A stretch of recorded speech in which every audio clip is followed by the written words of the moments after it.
நம் ஆண்டவர் வானத்திற்கும் பூமிக்கு நடுவே எல்லாராலும் கைவிடப்பட்டவராக தொங்கிக் கொண்டிருக்கிறார். அவரோடு உண்டு உறங்கி அவருடைய வல்ல செயலை பார்த்து அவருடைய சீடர்கள் அவரை விட்டு ஓடி போனார்கள். அவள் ஒருவன் அவரை காட்டிக் கொடுத்தான், ஒருவரை மறுதளித்தான். அந்த வேதனை நம் ஆண்டவருக்கு இருந்தது. சமூகத்திலும் சமயத்திலும் உள்ள தலைவர்கள் சதித்திட்டம் தீட்டி இயேசுவை கொலை செய்ய தீர்மானித்தார்கள். நீதித்துறையில் ஒரு சட்டம் உண்டு. குற்றவாளி தப்பித்து விடலாம், குற்றம் செய்யாதவன் தண்டிக்கப்படவே கூடாது என்பது சட்டம். பிலாத்து அவரை விசாரித்து ஒரு குற்றமும் காணவில்லை என்று பகிரங்கமாக அறிவித்து, ஆனால் அவரை சிலர் அறையும்படி ஒப்புக் கொடுத்தார். தன்னை பெற்று வளர்த்த தாயை பார்த்தார், தன்னுடைய உறவுகளை பார்த்தார். எல்லாவற்றையும் பார்த்து கலங்கி ஆண்டவர் தன்னை துன்புறுத்திய மக்கள் அழிந்து போகக்கூடாது என்பதற்காக தன் வாயை திறந்தார். அது மன்னிக்கிற குரலாக வெளிவந்தது. ஆண்டவரோடு 2 கள்வர்கள் சிலர் அறையப்பட்டார்கள். இருவருமே அவரை மனிதனுக்கு மேலாக பார்த்தார்கள். எனவேதான், நீ இறங்கி வா, எங்களும் அழைத்துக் கொண்டு போ என்று ஒருவன் சொன்னான். மற்றவன் யோசித்தான், நாம் இறங்கி வந்தாலும் போய்விட்டாலும் நாம் மரிக்கிற காலம் ஒன்று உண்டு, மரித்து போவோம். அந்த காலத்தில் கடலோடு ஒரு வாழ்வு நமக்கு தேவை என்பதை உணர்ந்து கொண்ட கள்வன் அவரிடம் தன் வேண்டுகோளை வைத்தான். அது ஏற்றுக்கொள்கிற வார்த்தையாக வெளிவந்தது. தன்னை 10 மாதம் வயிற்றிலே சுமந்து பால் ஊட்டி சீராட்டி வளர்த்த தாய் அவரை பார்த்தார். அவச்சொல்லை ஏற்று, திருமணத்துக்கு முன்பே கர்ப்பவதி என்கிற இடிச்சொல்லை ஏற்று ஆண்டவருக்காக தன் எல்லாவற்றையும் சகித்துக் கொண்ட தாய்க்கு வாழ்வு கொடுக்க வேண்டும் என்று விரும்பினார். எனவே அவளுக்காக தன் வாயை திறந்தார். அது வாழ்வளிக்கிற குரலாக வெளிவந்தது.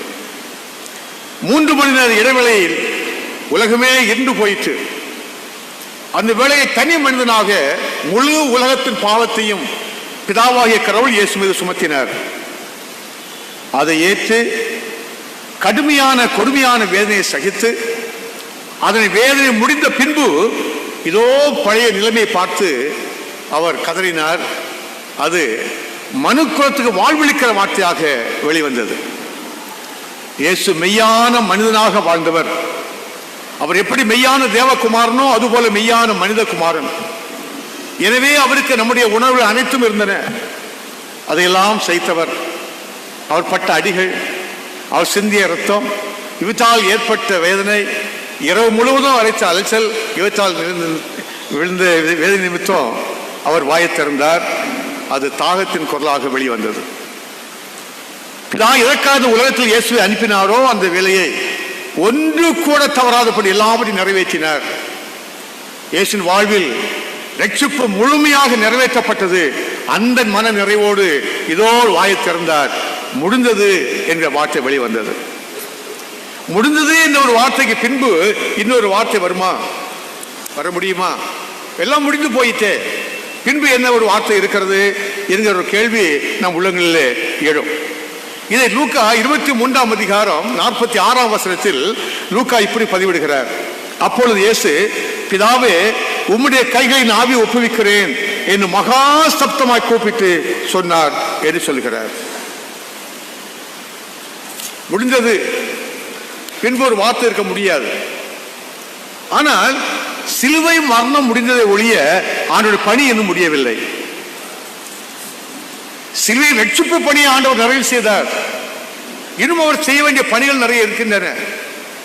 ஒன்று, இவர்தான் வாக்களிக்கப்பட்ட மேசியா என்பதை திருமறை நமக்கு சுட்டி காண்பிக்கிறது. இயேசு வாழ்ந்த காலத்தில் தன்னுடைய அற்புதங்களை அடையாளங்கள் செய்து தானே வாக்களிக்கப்பட்ட மேசியா என்பதை சொல்லி வந்தார். சீடர்கள் கேட்டார், இதை யார் என்று மக்கள் சொல்கிறார்கள்? நிறைய பதில் சொன்னாங்க. என்னை யார் என்று நீங்கள் சொல்லுகிறீர்கள் என்று கேட்ட போது பேதுரு சொன்னார், நீ ஜீவனுள்ள தேவனுடைய குமாரனாய் கிறிஸ்து என்று சொன்னார். ரத்தமும் மாம்சம் வெளிப்படுத்தவில்லை, பரம பிதாவை வெளிப்படுத்தியிருக்கிறார். மர்ம மலையில் ஆண்டவர் மர்மமான போது இதோ அவரோடு மோசேயும் எலியாவும் பேசினார்கள். ஒரு மகிமையான காட்சியை சீடர்கள் பார்த்தார்கள். அங்கேயே கூடாரம் போட்டு தங்கிவிடலாம் என்று நினைத்தார்கள். இயேசு, அது வல்ல மகிமை, சிலையின் வாழ்வு நிறைவேற வேண்டும், நான் மரித்து உயிர்த்தெழ வேண்டும். அந்த உயிர்த்தெழுதல் தான் இயேசு வாக்களிக்கப்பட்ட மேசியா என்பதை உலகுக்கு காண்பிக்க வேண்டும்.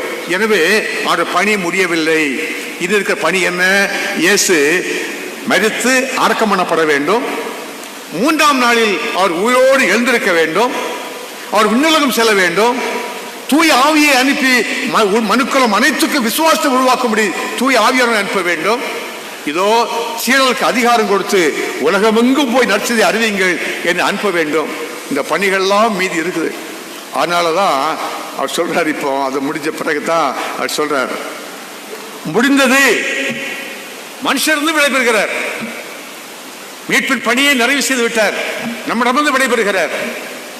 ஆனா அவர் இன்னும் செய்ய வேண்டிய வேலை இருக்குது. அதனால தான் தன் ஆவியை கடவுள்கிட்ட ஒப்புவிக்கிறேன் அப்படின்னு சொல்றார். முதல் வார்த்தை சிலையில் சொல்லும் போது அது ஜபமா வெளிவந்தது, பிதாவே இவளுக்கு மன்னியும், ஏன்னா தங்கள் செய்வது என்னதென்று தெரியாது இருக்கிறார்கள் அப்படின்னு சொன்னார். முதல் வார்த்தையே 7 வார்த்தையில முதல் வார்த்தை ஜப வார்த்தை. அது போலவே 7வது வார்த்தையும் ஜப வார்த்தையாக முடிக்கிறார். பிதாவே, உரிமையோடு கூப்பிடுறார், உங்களுடைய கையில் ஆவியை ஒப்புவிக்கிறேன். எப்படிப்பட்ட ஒரு உரிமை பாருங்க. இயேசு ஊழியத்தை ஆரம்பித்த காலத்துக்கு முன்னும் சரி, 12 வயசுல தேவாலயத்தில் இருக்கும் போது நான் பிதாவின் வீட்டில் இருக்க வேண்டும் என்று தெரியாதா என்று கேட்டார். அவர் செய்யும் போது கடவுளை உரிமையோடு பிதாவே என்று அழைத்தார். அந்த அழைப்பு மனுக்குலம் அறிந்து கொள்ளும்படி நம்மையும் அழைக்க சொல்லினார், கற்றுக் கொடுத்தார். பிதாவே என்று அழைக்கும்படி கற்றுக் கொடுத்தார். பிதாவாகிய கடவுள் அவரை பகிரங்கமாக இவரே நேசகுமாரன் அறிக்கைச்சிட்டார். இயேசு திருமுழுக்கு பெற்று கரையேறின போது வானம் திறவுண்டது, தேவ ஆவி புறாவை போல் இறங்கினார். பிதாவாகிய கடவுள் சொன்னார், இவர் நேசகுமாரன். பகிரங்கமான ஒரு அறிவிப்பு, இதில் பிரியமாக இருக்கிறேன். மர்மமறையில் ஆண்டவர் மர்மமான போது பிதாவாகிய கடவுள் சொன்னார், இவர் நேசகுமாரன், இவர் பிரியமாக இருக்கிறேன், இவருடைய வார்த்தைக்கு செவி கொடுங்கள் என்று சொன்னார். அப்ப தகப்பன் பிள்ளை உறவுல இருவருமே சமமா வாழ்ந்தவர்கள். இயேசு அந்த நிச்சயத்தை தான் வாழ்ந்தார். இவர் தகப்பன், நான் அவருடைய பிள்ளை, அந்த உறவுல வாழ்ந்தார். அப்போ இயேசு நன்றாக இருந்த போது, அற்புதங்கள் செய்த போது, அடையாளங்கள் செய்த போது, உபதேசித்த போது மட்டும் கடவுளை பிதாவே என்று அழைக்கல. இப்போ ஒரு கொடூரமான வேதனையை சகித்து சிலுவையில் வேதனைப்பட்டுக் கொண்டிருக்கிற வேளையில் அவர் சொல்றார், பிதாவே. எவ்வளவு உரிமையோட கூப்பிடுறார் பாருங்க, பிதாவே இதோ என் ஆவியை உம்மிடம் ஒப்புவிக்கிறேன். ஏன்னா படைப்பின் வரலாற்றை கொஞ்சம் திருப்பி பாருங்க. இந்த படைப்பின் வரலாறு ஆதியாகமம் முதல் 2 அதிகாரங்கள் விளக்கும் போது எல்லா படைப்பும் ஆண்டவர் வாயின் வார்த்தையினால் படைத்தார். கடவுள் எல்லாவற்றையும் வாயின் வார்த்தையினால் படைத்தார். ஆற்றல் மிகுந்த வார்த்தை வெளியே வந்தது, படைப்பில் உருவாகின. ஆனால் மனிதனை படைக்கும் போது கடவுள் மண்ணை எடுத்து பிசைந்து நல்ல ஒரு சிற்பியாக அவனை உருவாக்கினார். அவனுக்கு தன் ஆவியை பகிர்ந்து கொடுத்தார். அவர் ஜீவ ஆத்மாவானான்.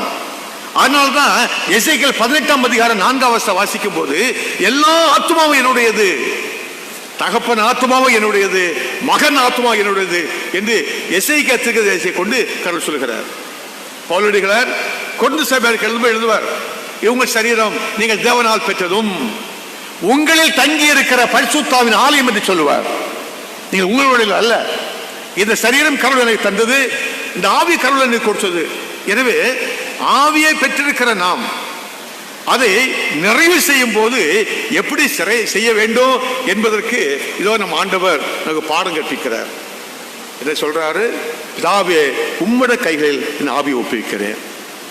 அதுதான் பாதுகாப்பானது, அதுதான் பத்திரமானது, அதுதான் மகிழ்ச்சியானது, அதுதான் பரிசுத்தமானது என்பதை அறிந்திருக்கிற கடவுள் ஆண்டவர் கடவுளோடு ஒரு வாழ்கிற வாழ்வு அது நித்தியமானது, நிலையானது, அழிக்க முடியாதது, அழியாதது என்பதை உதவி செய்யும்படி சொல்கிறார். பிதாவே உங்களுடைய கையில் ஆவியை ஒப்புவிக்கிறேன். நமக்கு ஒரு பாடம் தீச்சு பண்ணிட்டு போறார், இதை செய்யுங்க. ஏன்னா ஆண்டவனுக்கு கடவுளுக்கு கொடுக்கப்படுகிற ஆவி ரொம்ப பத்திரமா இருக்கும். அதனால்தான் ஏசாயா 43ஆம் அதிகாரம் 12-13 வசனங்கள்ல சொல்றாரு, என் கையிலிருந்து விடுவிப்பவன் யார், நான் செய்வதை தடுப்பவர் கேட்பவர் யார் கேட்கிறார். அப்ப அப்படிப்பட்ட ஆற்றல் நிறைந்த கடவுளும் ஆவியை ஒப்புவித்து சாவை பார்த்து இயேசு பயப்படவே இல்லை. ஏன்னா உலகத்தில் பிறக்க எல்லா மனிதனும் மரித்து ஆக வேண்டும். நான் பிறக்கும் போது மரணத்தோடு பிறக்கிறோம். நான் வாழும் போது மரணத்தை எதிர்நோக்கி வாழ்கிறோம். மரணம் எப்ப வரும் தெரியாது. ஆனா மரணம் எல்லாருக்கும் இயற்கையானது, இயல்பானது, தவிர்க்க முடியாதது. அப்படி மரணத்தை சந்திக்கும் போது ஒரு மனிதன் எப்படி வாழ வேண்டும், என்ன நிச்சயத்தோடு தன் ஜீவனை அர்ப்பணிக்க வேண்டும் என்பதை ஒரு செயல்முறை மூலமாக காண்பிக்கிறார். இந்த பேங்க்ல டெபாசிட் பண்ணுவோம் பணத்தை. ஏன் பேங்க்ல கொண்டு போடுறோம்? வீட்டில் வச்சுக்கிட்டா ஜன்னல் கம்பியை வளைச்சு கொண்டு போயிடுவான். 120 நகையும் 3 லட்சம் ரூபாயும் கொண்டு போயிட்டான். இருக்காது. பத்திரமான இடம் பேங்க் தான். ஆண்டவர் சொல்றாரு, பிதாவே உங்களுடைய கையில் ஆவி ஒப்புவிக்கிறேன். ஏன்னா அது ரொம்ப பத்திரமானது. இதை அவர் திரும்ப உயிர்த்தெழ வேண்டும். அப்படி உயிர்த்தெழும் போது அந்த ஆவியை பெற வேண்டும். அதுக்கு யாரு காரணகர்த்தர்? கடவுள் தான், பிதாவாகிய தந்தை தான், அவர் தான் காரணகர்த்தர். அதனால தான் அவளை பத்திரமான ஒரு ஆளுகிட்ட கடவுள் தன் ஆவியை ஒப்புவிக்கிறார். கடவுள் மீது கடவுள் இயேசுக்கு பூர்ணமான நம்பிக்கை இருந்தது. கஷ்டத்திலும் பிரச்சனையிலும் வேதனையிலும் அவர் தன் உறவை விட்டு போகவே இல்லை. கெத்செமனே தோட்டத்தில் ஆண்டவர் ஜெபித்தார். 33 வயசுல மரணத்தை சந்திக்கிறார். எப்படிப்பட்ட வேதனை இருக்கும் அவருக்கு. அவர் சொல்றாரு, பிதாவே இதோ இந்த பாத்திரம் என்னை விட்டு நீங்க கூடுமாக நீங்க கடவுது போயிடட்டும், சாவே வேண்டாம் ஐயா எனக்கு. அதை சொல்லிட்டு அடுத்த வார்த்தை சொல்றாரு, ஆகிலும் என் சித்தம் அல்ல உம் சித்தப்படியாவதாக. பிதா மீது இயேசுக்கு இருந்த நம்பிக்கை, அந்த உறவு, அதன் அடிப்படையில் சொல்றாரு, தான் மரித்தாலும் அவரோடு இருக்க வேண்டும், தான் வாழ்ந்தாலும் அவரோடு வாழ வேண்டும். அதுதான் ஆண்டவர் சொல்லி தன்கிற பாடம். அப்போ மரண வேதனை கசப்பை கொடுத்தாலும் அதில் இருக்கிற ஆனந்தம் என்ன? நாம் கடவுளோடு வாழ்வோம், நித்திய ஜீவனில் இருப்போம். அதனால தான் பிதாவின் கையில இதோ தன்னுடைய ஆவியை ஒப்புவிப்பதை நாம் இங்கு பார்க்கிறோம். ஆண்டவருடைய பிள்ளைகளே, நம்முடைய ஆண்டவரை ஜெபத்தை பிரிக்கவே முடியாது.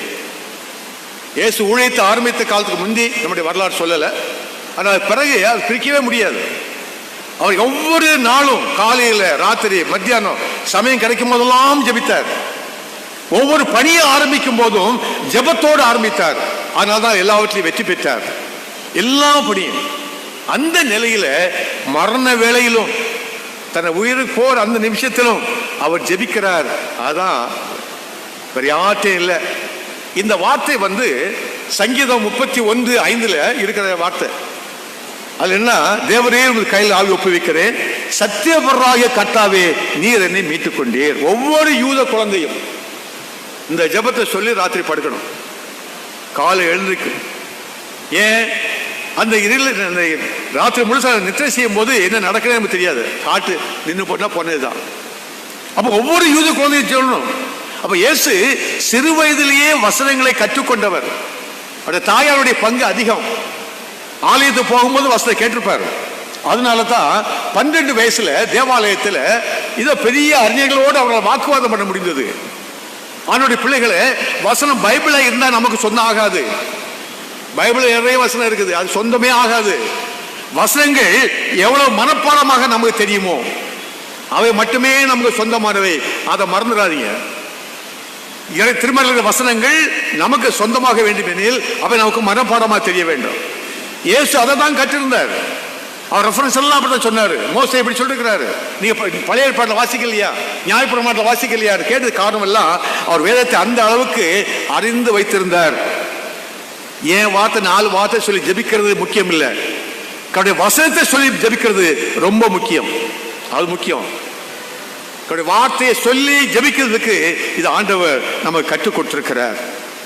அது மட்டுமல்ல, மரண வாழ்க்கையில ஒரு முடிவு இல்லை. நம்ம ஆண்டவர் சொல்லும் போதே லாசரு நித்திரை இருக்கிறான். இது உலகத்தில் மரிக்கும் போது அது ஒரு நித்திரை தான், அது மரண முடிவில்லை. அப்போ அப்படியானா இந்த நிலையில நான் ஒரு பெரிய காலம் வந்ததுனால என்ன சொல்றாரு, இதோ பிரிகிற ஒரு காலம் உண்டுன்னு சொன்னா சேர்ற ஒரு காலம் உண்டு. அது ஒப்புவிக்கிறேன்னு சொன்னா அது பெற்றுக்கொள்கிற ஒரு காலம் உண்டு. அது அவருக்கு தெரியும். அப்போ அந்த நிச்சயம் உலகத்தில் வாழும்போது இயேசுவில் வைக்கிற விசுவாசத்தினால் எனக்கு நித்திய ஜீவன் உண்டு. அந்த விசுவாசத்தோடு மரிப்பமே ஆனால் நாம் இயேசுவோடு வாழ்வோம். நாம் இயேசுவோடு வாழ்கிறதா இருந்தால் நாம் பரவ பிதாவோடு உலாவுவோம். அதை பிடிக்கணும். அதான் யோவான் 14ஆம் அதிகாரத்தில் ஆண்டவர் சொன்னார், ஒரு இடத்தை நான் ஆயத்தம் பண்ண போகிறேன், அந்த இடத்தை ஆயத்தம் பண்ணினேனே ஆகில் நான் இருக்கிற இடத்தில் நீங்கள் இருக்கும்படி நான் திரும்ப வந்து உங்களை சேர்த்துக் கொள்வேன் என்று சொல்லுகிறார். அப்போ இயேசுவில் ரொம்ப ஈஸியான வழி, பிதாவாகிய கடவுளை சேர்றதுக்கு வழி என்ன? இயேசுவில் வைக்கிற விசுவாசம். இயேசு வைக்கிற விசுவாசத்தினால நாம் கடவுள் பிள்ளைகளாக்கப்படுகிறோம். இயேசு பிதாவோடு வாழ்கிறதுனால எனக்கும் உங்களுக்கும் அந்த நித்திய நிலையான வாழ்வு உண்டு. அது முக்கியமானது. அது மட்டுமல்ல, கோதுமை மணி நிலத்தில் விழுந்து சாகாவிட்டால் அது பலம் தராது. நாம் பூமியில் விதைக்கப்பட்டால் அன்றி மறுமையில் ஒரு வாழ்வு நமக்கு இல்லை. நாம் பூமியில் விதைக்கப்பட்டால் அன்றி நமக்கு ஒரு புது ஜீவன் இல்லை. இதோ நம்முடைய கல்லறைகள் யோசித்து பாருங்க. நம்முடைய கல்லறைகள் நம்பிக்கையின் பெட்டகங்கள், நம்மை பாதுகாக்கிற பேழைகள். நியாய தீர்ப்பு நாளில் ஆண்டவர் வரும்போது இதோ நம்ம கல்லறைகள் திறக்கும், நம்முடைய சரீரங்கள் உயிர் பெறும், நாம் அவரோடு வாழ்வோம். அதனால தான் அவைகளை நான் நம்பிக்கையின் பெட்டகங்கள் சொன்னேன். நம்ம அடக்க சார் அதுக்குதான் கல்லறை கட்டுறோம். உயிர்த்தெழல் உண்டு, அது உயிர்த்தெழலில் நாம் உயிர்த்தெழுவோம். நம்முடைய ஆண்டவர் வருவார், அவரோடு வாழ்வோம், அது வழியாக நித்திய ஜீவனை பெறுவோம். நம்முடைய வாழ்வு பேழையை, நோவா பேழை மாதிரி இருக்கிற பாதுகாக்கிற பெட்டகங்கள். இவற்றில் வழியாக கடவுளோடு இருக்கிற வாழ்வை பெரும்படிதான் சாமி இதை நம்மை அழைத்திருக்கிறார். ஆண்டவருடைய பிள்ளைகளே, கடவுளோடு வாழ்வை தொடங்குகிறோம். கடவுளை மறக்கும் போது நம்முடைய வாழ்வில் பிரச்சனைகள் தலை தூக்குகின்றன. துவக்கத்தை கடவுளை மறந்து போகும்போது மனிதம் செத்து போகிறது. மனிதம் செத்த பின்புதான் மனிதன் சாகிறான். எனவே கடவுளோட உறவில் பலப்பட, அந்த உறவிலே நிலைநிற்கும்படி இந்த வார்த்தைகள் நம்மை அருகூவி அழைப்பதை நாம் இங்கு பார்க்கிறோம். இதோ நம்முடைய ஆவி பத்திரமா இருக்கணும். இயேசு வரும்போது அவரோட வாழ்வு பெற வேண்டும். அந்த எண்ணம் இருக்குமே ஆனால் இந்த நம்பிக்கையோடு வாழும்படி கடவுள் என்னை உங்களையும் அழைத்திருக்கிறார். நம்ம வாழ்வை இயேசுவோடு ஒப்படைப்போம். அவனுடைய வார்த்தையில் நிலை நிற்போம். சிலுவையில் அடியில் நாம் பார்க்கிற வார்த்தை என்ன? பிள்ளைகள் வார்த்தையை கற்றுக் கொடுக்கப்பட்ட பெற்றோர் இதை உணரணும். பிள்ளைகள் இந்த வார்த்தையை புரிந்து கொள்ளணும். ஏன்னா அங்கதான் இயேசு சொல்றார், சிலுவையில் வார்த்தைகள் நமக்கு சொந்தமாகும் போது, படுக்கும் போது இந்த வார்த்தைகள் நம்மை பாதுகாக்கும். நாம் ஒழிக்கும் போது நம்மோடு பேசும். நாம் நடக்கும் போது நம் பாதைக்கு வழி காண்பிக்கும். அப்போ வசனத்தை விட்டு கடவுளோட பற்றலா இருக்கவே முடியாது. கடவுளோடு பற்றலா இருக்கிறோம் என்று சொல்லுமையானால் வார்த்தையை நிலைநிற்க வேண்டும் என்று கடவுள் நம்மை சொல்லுவதை பார்க்கிறோம். வரலாற்றில் ஒரு நிகழ்வை சொல்லி நான் நிறைவு செய்ய விரும்புகிறேன். விக்டோரியா மகாராணியார், இப்ப இருக்கிற மகாராணியுடைய பாட்டி, அந்த அம்மா மரிக்கும் போது அவளை சுற்றி பிஷப்ஸ், கார்டினல்ஸ் எல்லாம் நின்னாங்க படுக்கையில். அந்த அம்மா சொன்னாங்களா, நான் எவ்வளவு பெரிய நாட்டுக்கு அதே ராணியா இருந்தேன், சூரியனே என்னுடைய ராஜ்யத்தில் அஸ்தமித்து போகல, அப்படிப்பட்ட ராஜ்யத்துக்கு நான் ராணியா இருந்தேன், அவ்வளவு பெரிய செல்வத்தை சொந்தக்காரியா இருந்தேன், இவ்வளவு மக்களை அடிமைப்படுத்தி வாழ்ந்தேன், எல்லாவற்றையும் விட்டு விட்டு போகிறேனே அப்படின்னு அந்த அம்மா கதறினாங்களாம் மரண வேளையில். ஆனா மார்ட்டின் லூத்தர் தன் சீர்திருத்த பணியெல்லாம் நிறைவு செய்து ஏற்பட்ட பிரச்சனையை தீர்க்க போன போது அவருடைய மரண சமயத்தை உணர்ந்தார். அப்பதான் ஜன்னலை திறந்து விட்டு இதே ஜெபத்தை சொல்லி ஜெபித்தார். பிதாவே, உம்முடைய கையில் நான் ஆவி ஒப்புவிக்கிறேன், சத்தியபராகிய கர்த்தாவே, நீர் என்னை மீட்டுக் கொண்டீர் அப்படி சொல்லுதான் அவர் கட்டில படுத்தார். மெலாங்டன் கேட்டார் அவர்கிட்ட, தகப்பனே இது மரணம் மெலாங்டன் தெரிஞ்சு போச்சது, நீர் உபதேசத்திலும் நீர் சீர்திருத்தத்திலும் நீர் நிலைநிற்கிறீரா என்று கேட்ட போது ஆம் நிலைநிற்கிறேன் சொன்னது மட்டுமில்ல, நான் மரிப்பேன், மரிக்கும் போது இதோ என் கடவுளோடு பிதாவோடு இருப்பேன், அந்த உறுதிப்பாட்டோடு தன் ஜீவனை அர்ப்பணித்ததை வரலாறு நமக்கு சுட்டி காண்பிக்கிறது. இயேசுவில் வைக்கிற விசுவாசத்தில் நிலை நிற்போம், இறை வார்த்தையை நம்புவோம், இறை வார்த்தையில் நம் வாழ்வை அமைத்துக் கொள்வோம். நம்முடைய வாழ்வு இறை வார்த்தையில் கட்டப்பட வேண்டும். அப்படி கட்டப்படும் போது இதோ நானும் நீங்களும் இறைவனோடு இருக்கிற நிறைவான நிலையான வாழ்வை பெறுவோம். அந்த நிச்சயத்தோடு வாழ இறை வார்த்தையில் நிலை இருக்க தூய ஆவியானவர் நம்மை துணை செய்வாராக. ஆமேன். எல்லா புத்திக்கும் மேலான தேவ சமாதானம் உங்கள் இருதயங்களையும் சிந்தனைகளையும் கிறிஸ்து இயேசுக்குள் காத்துக்கொள்வதாக. ஆமென்.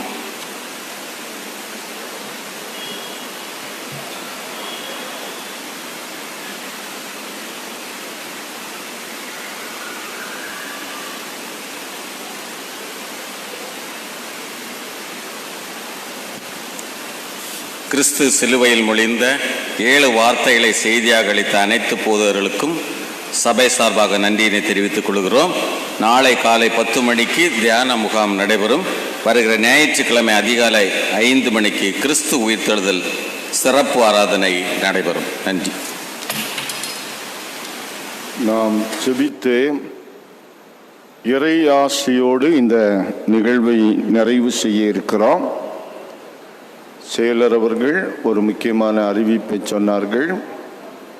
நாளைய தினம் சனிக்கிழமை உலகம் முழுவதும் உள்ள கிறிஸ்தவ திருச்சபைகள் அமைதி நாளாக இந்த நாளை ஆசரிக்கிறார்கள். ஜெபம், வேத தியானம், இப்படிப்பட்ட நிகழ்வுகளிலே நாளைய தினத்தை உலக கிறிஸ்தவர்கள் ஆசரித்து வருகிறார்கள்.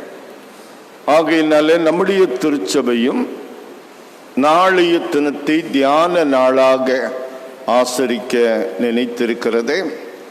அறிவர் அருள் திரு ராஜேந்திரன் ஐயர் அவர்கள் அருமையான ஒரு தியானத்தை ஆயத்தப்படுத்தி வைத்திருக்கிறார்கள். பலி நிறைவு என்கின்ற தலைப்பில் இயேசு ஆண்டவருடைய கல்வாரி தியாக பலியை அவர்கள் வேத ஆராய்ச்சி பகுதியாக நாளைய தினத்திலே தியானம் செய்ய இருக்கிறார்கள். ஆகையினால தயவு செய்து சபையார் அந்த நல்ல வாய்ப்பை பயன்படுத்தி கொள்ள கேட்டுக்கொள்ளப்படுகிறீர்கள். இன்றையும் நாளைய தினத்திலேயும் காலை ஆராதனைகள் இருக்கிற காரணத்தினால அதிகாலை 5:30 மணிக்கு நடைபெறுகின்ற காலை ஆராதனை இல்லை என்பதை உங்களுக்கு நேற்றைய தினத்தில் செயலர் அவர்கள் சொல்லியிருக்கிறார்கள். திங்கட்கிழமையிலிருந்து அதிகாலை 5:30 மணிக்கு அதிகாலை ஆராதனை நடைபெறும். ஜெபிப்போம்.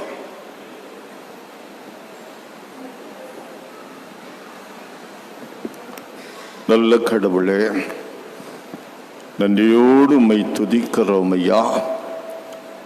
பாவத்திலே வீழ்ந்துவிட்ட மனுக்குலத்தை மீட்பதற்காக கோர சிலுவையிலே கல்வாரியிலே உமது திருக்குமாரன் இயேசுவை தியாக பலியாக நீர் ஒப்பு கொடுத்த அந்த கல்வாரி காட்சியை இந்த நாளில் சிந்தித்தான் எங்கள் ஆண்டவர் இயேசு.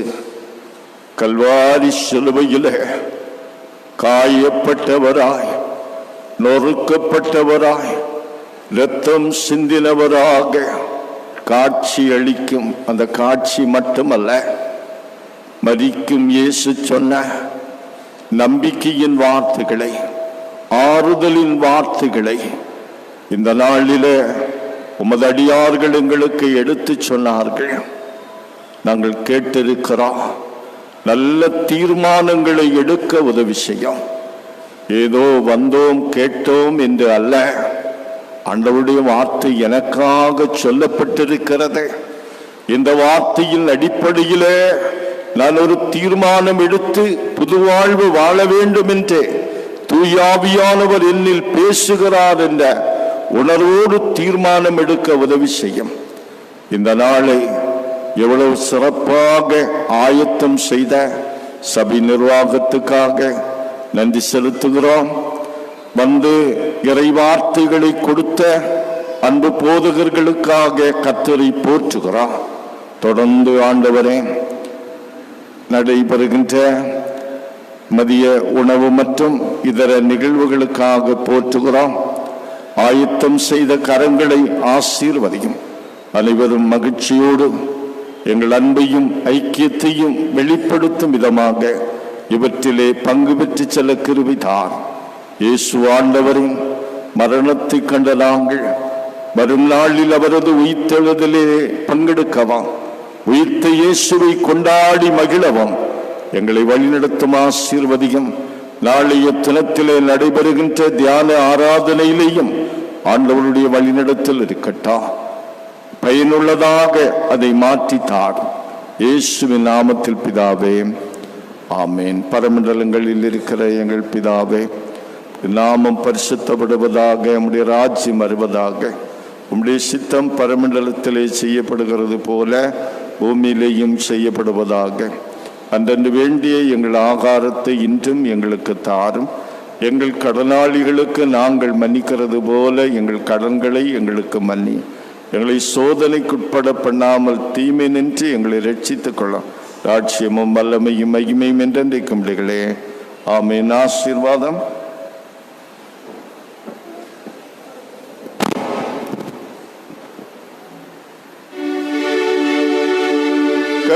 கர்த்தரானவர் உன்னை ஆசீர்வதித்து உன்னை காப்பாராக.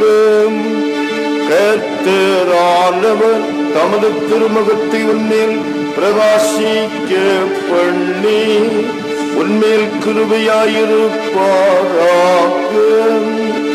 கர்த்தரானவர் தமது திருமுகத்தை உன்மேல் பிரசன்னமாக செய்து உனக்கு சமாதானம் கட்டளையிடுவாராக.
ஆத்துமாவே கர்த்தரை ஸ்தோத்திரி, என் முழு உள்ளமே அவர் பரிசுத்த நாமத்தை ஸ்தோத்திரி. என் ஆத்துமாவே கர்த்தரை ஸ்தோத்திரி, அவர் செய்த சகல உபகாரங்களையும் மறவாதே. ஒரு அறிவிப்பும், நம் அனைவருக்கும் மதிய உணவாக கஞ்சி ஆயத்தப்படுத்தப்பட்டிருக்கிறது. கல்வாரி ஹாலில் நாம் இருக்கையிலே அமர்ந்தால் போதும், இருப்பிடத்திலே நமக்கு அதை கொண்டு வந்து தருவார்கள். இதற்கான வசதிகள் செய்யப்பட்டிருக்கிறது என்பதை திருச்சபை நிர்வாகம் உங்களுக்கு தெரியப்படுத்துகிறது. தேங்க்யூ.